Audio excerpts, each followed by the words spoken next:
Cyclocross Magazine. We're here with Mosaic Cycles. This is Aaron, and he's here to tell us about his titanium cyclocross bike. Yeah, thanks for having me on. This is a 325 titanium cyclocross bike, a custom blend of butted tubes and thin wall tubes to my liking. This is actually the bike that I rode for this season. I'm not really a pro, but definitely got out there and tore it up with as many people as I could in the Boulder area. Interesting features for this bike that are kind of new for this season, and we'll see a lot more of coming up here in 2012. We have the oversized head tube right here with the Chris King inset and I7 bottom that accommodates the tapered steer tube for the NB fork. So a little bit stiffer front end. It really helps out, shooting your bike into corners and holding those corners really well. Flash to the back over here, we have the integrated seat mast, a little bit of bling there. It also drops quite a bit of weight off of a normal seat post. Gives the bike a nice racy aesthetic look. Doing a standard bottom bracket on this bike with the Campanile CX11 crankset. However, I do the BB30 and the PF30 as well. Do you have a preference?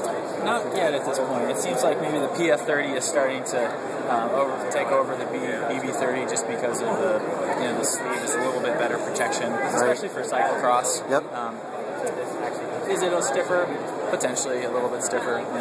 Stiff is good sometimes, and sometimes it's not as good. Sure. Tube set on this is a butted tube set, so we have an externally butted top tube and down tube, a super thin wall 028C tube, saves weight on the front end, and then a kind of a standard oversized chainstay to give you the stiffness where you need it and save the weight where you don't need the stiffness. With the Athena, I just put Athena on this one so I could basically wreck it during the season and not have to wreck my record group out. It came out to be about, I think, under 17, and that's, I'm 6'2", so that's pretty good. Really like the Cole CX, the T24 CX wheels, a little bit wider, better glue path, certainly tubular, at least in the front range in Boulder right now, is the way to go for cyclocross. Everybody's running tubulars for good reason. Mounted up with the no-con cables for aesthetic, and obviously they shift really well. Don't have them set up completely internal right now, but will do for the next season. Got it. And that's about it. I mean, there's not much else to say about it other than it's awesome. How long have you been building bikes?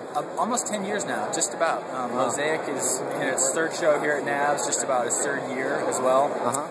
Previous to that, I was at Dean Bicycles for quite a while, so I've been around the block. I think this is my fifth NABS. And you build in titanium and steel? Titanium and steel. It's about half and half right now. So we've been doing loads of Thai road bikes and cyclocross bikes and mountain bikes, but as many steel ones as well. Is cyclocross a big part of your market? It's definitely growing. I would say road bikes are probably the biggest part of the market right now, but this season I did quite a few more road cyclocross bikes, and I've already done a couple disc brake cyclocross bikes as well. And we're going to put together a little front range cyclocross team with the Peloton this year. So you'll probably see Mosaics out there quite a bit more. Awesome. I guess I would also point out the Ventura, those guys a shout out. They're also a Boulder company, a magnetic water bottle case system. That is pretty awesome for racing right there. You don't have to train with your bottles on, and you can race with them off. We see a lot of bikes here at NABS with Kempe.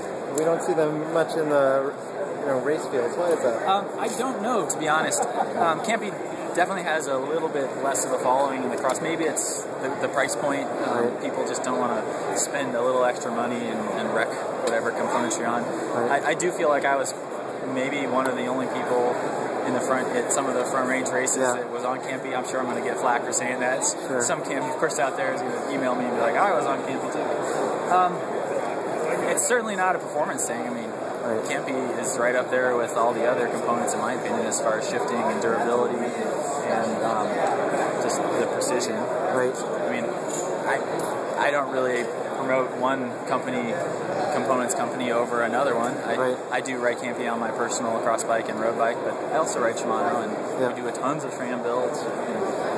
Now, if someone calls you up and they want a cross bike, is it you have a standard geometry, or everything's everything is built one-off. So if you want a standard geometry bike, I'll do it for you. But it kind of becomes silly when when it's built one at a time. So all the bikes I do are custom geometry, custom tube sets to fit the riders' body geometry, obviously their performance characteristic goals, and their aesthetic. So We do a lot of fitting. I have a very great and small dealer network that I work with in the Front Range and throughout the country right now, and that will be growing soon too. So we'll be adding more Mosaic dealers. I do all the fitting, and then we kind of focus on the frame building end of things as well. Sure. Where do you get your titanium? Titanium is sourced from any number of distributors in the States. A lot of it can be like surplus. It's all aerospace, 325, high-grade titanium. Some of it ends up being 6.4. And I keep in stock a lot of different titanium because the advantage of titanium is that you can use many different wall thicknesses in different places on the bike to achieve the goals you're looking to get out of it, whether that be super stiff or compliant in the rear or lightweight. It all kind of comes together. Are you doing any discs for cyclocross? Oh, of course. Yeah. I'm not really, I don't want to say I'm anti-disc. I kind of like the old cyclocross aesthetic of cantilever brakes. I mean, sure, they're not super powerful, but isn't that what cross is all about? It's just getting out there and getting dirty and scrubbing your speed. Needs a brake anyway, right? Sure. But like I said, I've already done a few disc brake cyclocross bikes, and we're going to see a lot more of it. So part of the custom philosophy is that you have to cater to that, and for good reason. The systems are coming around, and I think we're going to see some really good things come out of disc brake cyclocross. Great. Yeah. Awesome. Thanks for your time. Oh, absolutely. Yeah. Thanks.